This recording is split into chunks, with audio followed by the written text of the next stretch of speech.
Bom dia, turma, tudo bem com vocês? Aqui é o professor Tiaguinho para mais uma aula de História. E hoje vamos encerrar então a discussão sobre o que foi a Revolução Industrial. É a aula 2 desse conteúdo.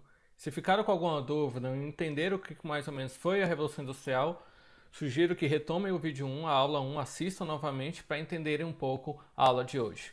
Vamos nessa então. A sociedade industrial. A gente viu que a Revolução Industrial começou na Inglaterra por uma série de motivos, correto? Feito isso, nós vamos ter uma nova estrutura na sociedade industrial, porque no início da industrialização ainda havia na Inglaterra a divisão tradicional da sociedade entre nobres e comuns, pessoas ricas e pessoas pobres, mais ou menos. Porém, a diferença entre patrões e empregados aos poucos tornou-se mais importante que a divisão herdada da Idade Média. Duas classes sociais, então, tiveram destaque com o desenvolvimento do sistema fabril, né, do surgimento das fábricas. Nós estamos falando, então, da burguesia e do proletariado. O que era a burguesia? A burguesia a gente viu na Idade Média que era uma classe que habitava os burgos, as pequenas cidades, que começava a enriquecer um pouco, correto? Mas agora, no período da Revolução Industrial, ela vai ter uma conotação um pouquinho diferente. A burguesia é a classe dos capitalistas, ou seja, dos proprietários das fábricas, dos bancos, das máquinas, das terras e de outros bens. Ela se apropria dos lucros gerados pelo aumento da produtividade proporcionado pelas novas máquinas. Em contrapartida nessa relação trabalhista, nós temos o proletariado. O que era o proletariado? É a classe dos trabalhadores assalariados das fábricas, ou seja, dos operários, que se constituiu no processo da Revolução Industrial. O salário do proletariado, porém, corresponde a apenas uma parte recebida pelo que ele produz nas fábricas, pois o restante é apropriado pelo capitalista, ou seja, pelo burguês. Então a gente vai ter uma relação nova, social e trabalhista, entre a burguesia e o proletariado, beleza? Então aqui a gente tem um pouco uma ilustração para identificar bem o que foi essa relação. Nós temos aqui à direita um senhor meio gordinho, com terno, paletó, um chapéuzinho, fumando charuto, entregando um saquinho de moedas que está escrito salário para uma pessoa aqui do lado esquerdo. Essa pessoa é o trabalhador, já um pouquinho mais humilde, pode ver que as roupas é o uniforme de trabalho, chapeuzinho de trabalho, macacão de trabalho, recebendo um pequeno valor. E atrás dele está um imenso saco de dinheiro que está escrito assim, riqueza criada pelos trabalhadores. Ou seja, o trabalhador produz a riqueza para o burguês, em contrapartida recebe um salário bem pequeno. Até nós termos o surgimento de direitos trabalhistas, vai ter um processo um pouco demorado na nossa história. Como é que era o regime de trabalho então? Os operários, eles eram submetidos a condições desumanas de trabalho. As fábricas em geral eram quentes, úmidas, sujas e escuras.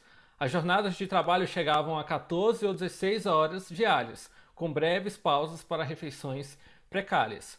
Muitos trabalhadores então desenvolviam doenças respiratórias por causa do ar poluído proveniente das máquinas. Os movimentos repetitivos dos braços provocavam lesões irreversíveis, e alguns operários, tomados pelo cansaço, sofriam graves acidentes de trabalho. Muitos deles ficavam incapacitados para o resto da vida quando não morriam no cenário, no seu local de trabalho. E além disso, os trabalhadores se submetiam ao recebimento de salários muito baixos. Tá bom? Ameaçados pela possibilidade de substituição.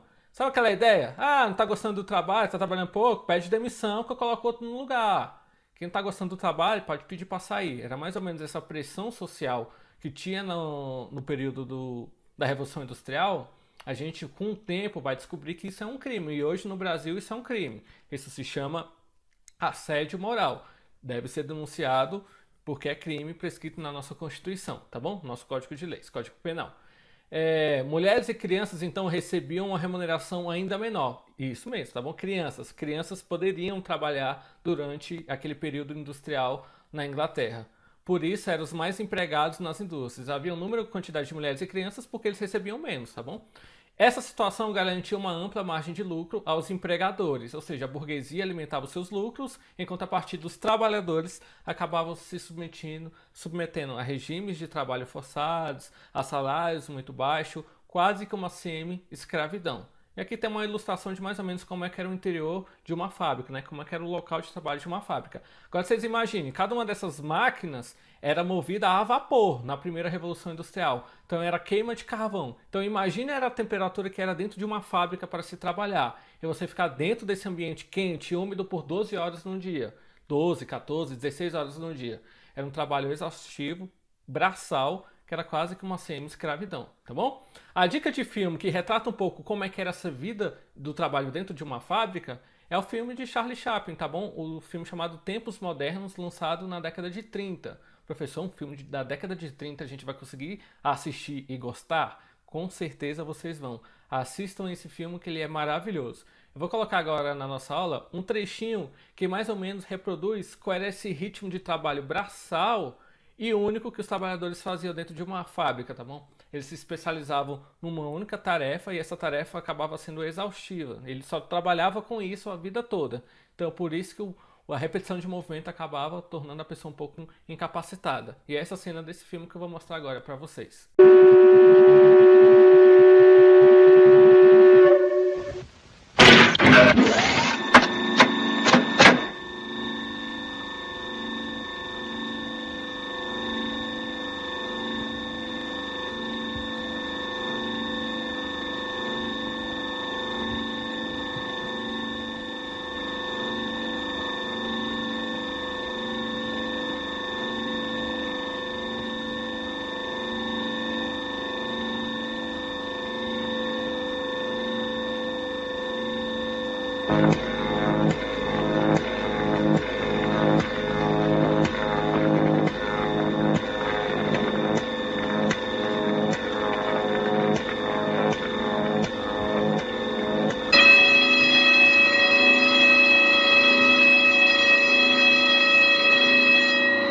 Sección 5, aumente velocidad a 4.1.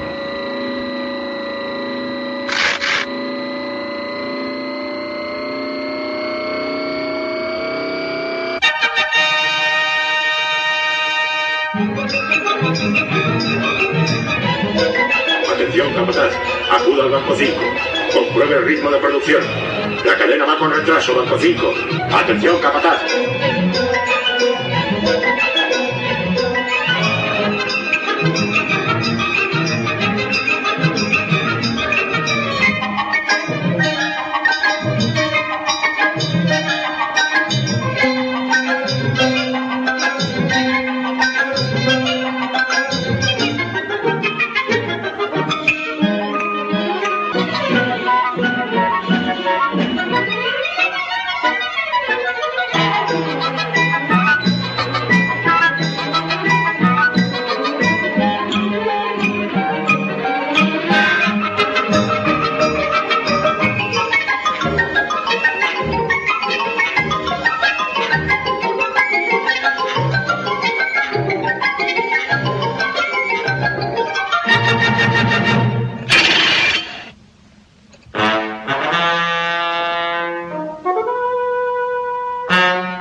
Mac, sección 5, aumente velocidad a 4.7.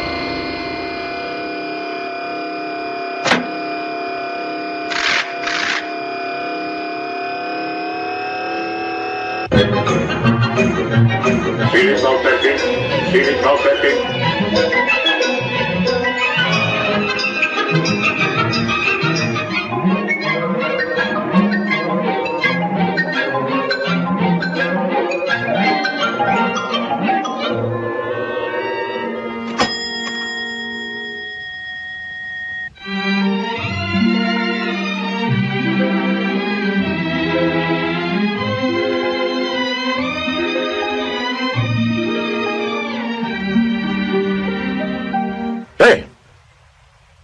No pierdas tiempo. Vuelve al trabajo. ¡Vamos!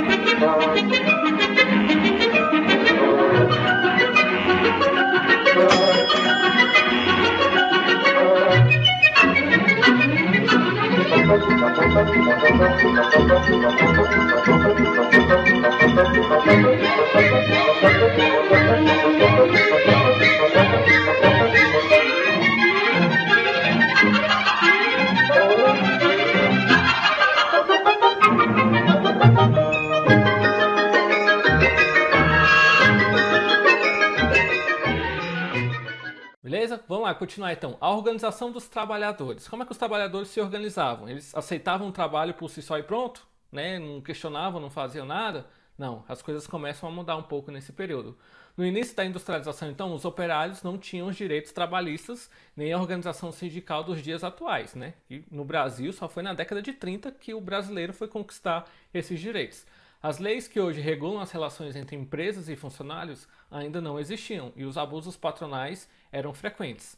As primeiras associações de trabalhadores operários era ali do início do século XVIII, mais ou menos, e reuniam tecelões de manufaturas inglesas. Eles perceberam que teriam mais chances de conseguir aumentos salariais e melhores condições de trabalho se lutassem unidos. Os primeiros, então, protestos dos trabalhadores visavam destruir as máquinas, procurando paralisar as produções. Tais movimentos e protestos eram conhecidos pelos ludistas, tá bom? As pessoas que participavam disso eram chamadas de ludistas, termo que deriva do nome de Ned Ludd, suposto líder do movimento. O que era o ludismo? Era os trabalhadores pegavam picaretas, marretas, martelos e saíam quebrando tudo que é máquina das fábricas naquele período. Porque qual era a ideia? De que as máquinas estavam tomando os trabalhos das pessoas. Então, se você quebrasse as máquinas, os empregadores iam ter que chamar novamente os seus empregados demitidos para trabalhar para eles novamente. Então, essa era a ideia que se tinha naquele período. E esse movimento teve o nome de ludismo. E quem participava era um ludista. Um dos episódios então mais conhecidos ocorreu em abril de 1812, quando mais de 50 trabalhadores invadiram uma fábrica e destruíram boa parte de seus equipamentos. 13 participantes foram identificados, presos e condenados à morte. E aqui está uma ilustração mais ou menos do que eram os ludistas, né? Era realmente chegar dentro de uma fábrica, pegar a marreta e quebrar, sair quebrando tudo, achando que se quebrassem as máquinas iam ter os seus empregos de volta. É a partir daí que vai se ter a ideia de que o homem tem que mudar um pouco, tem que se adaptar às novas formas de trabalho e ter que participar dessa construção, desse desenvolvimento intelectual de conhecimento, de trabalho e tudo mais. Então, várias profissões vão surgindo e o homem vai se adaptando com o tempo. Hoje, 2020, nós temos profissões que em 1800 eram inimagináveis de se pensar. Por exemplo, engenheiro de software, design gráfico, toda essa ideia lá em 1800 não existia essa ideia. Futuramente vai ter uma profissão para lidar com isso, tá bom? Talvez a profissão que sempre existiu e talvez sempre vai existir é essa que eu atuo atualmente, que é de professor. Por mais que o sistema de educação mude com o tempo, cada vez mais se automatize, tenha tecnologias, sempre nós vamos ter a figura do professor, aquela pessoa que ensina algo para alguém. Então por isso que eu acho que sempre, é claro que vai mudar, mas eu acho que sempre vai existir a figura do professor. E aí, além dos ludistas, nós tivemos também o movimento cartista. O que foi o movimento cartista? A classe operária inglesa, além de não ter direitos trabalhistas, estava excluída da vida política e também eleitoral, ou seja, não tinham os direitos sociais de qualquer cidadão numa sociedade. Então, no ano de 1838, um grupo de trabalhadores redigiu uma declaração que ficou conhecida como Carta do Povo. Então, um grupo de trabalhadores escreveu uma cartinha chamada Carta do Povo. O documento foi a primeira pauta de reivindicações políticas apresentada pelo operariado da Inglaterra. Nela exigia-se igualdade dos direitos eleitorais para todas as classes, representação operária no parlamento, voto universal masculino, voto secreto e pagamento de salário para os parlamentares. Apesar de ser uma briga, uma luta, um movimento por direitos, era um direito ainda meio excludente, vamos dizer assim, porque era o direito de voto universal masculino, não defendia o voto feminino. Não defendia o voto dos mais pobres, dos analfabetos, nada disso. Era só dos votos universais masculino, que fosse secreto, que tivesse um pagamento de salário para os parlamentares. Qual é a ideia? Se o parlamentar tem um salário, eu, trabalhador, posso me candidatar a ganhar um salário como um parlamentar, como um deputado, né? O documento, então, essa Carta do Povo, ele vai circular entre os sindicatos de toda a Inglaterra e foi enviado ao parlamento britânico, parlamento inglês, que é o mesmo até hoje. A estrutura política da Inglaterra é uma das mais antigas da história. Então, o jeito que se fazia política lá nesse ano, se faz até hoje na Inglaterra. Que não atendeu, então esse parlamento ele não vai atender às reivindicações dos manifestantes, acarretando então no aumento da tensão política e social. Esse movimento cartista, então, organizou novas greves e protestos e apresentou outras exigências, como redução da jornada de trabalho e aumento salarial. Ou seja, era o proletariado, o povo, buscando melhores condições de trabalho, né?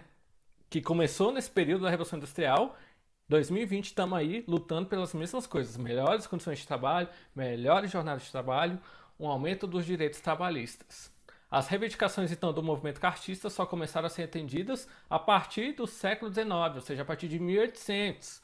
Olha quanto o homem teve que se sujeitar ao trabalho até que as coisas comecem a melhorar a seu favor.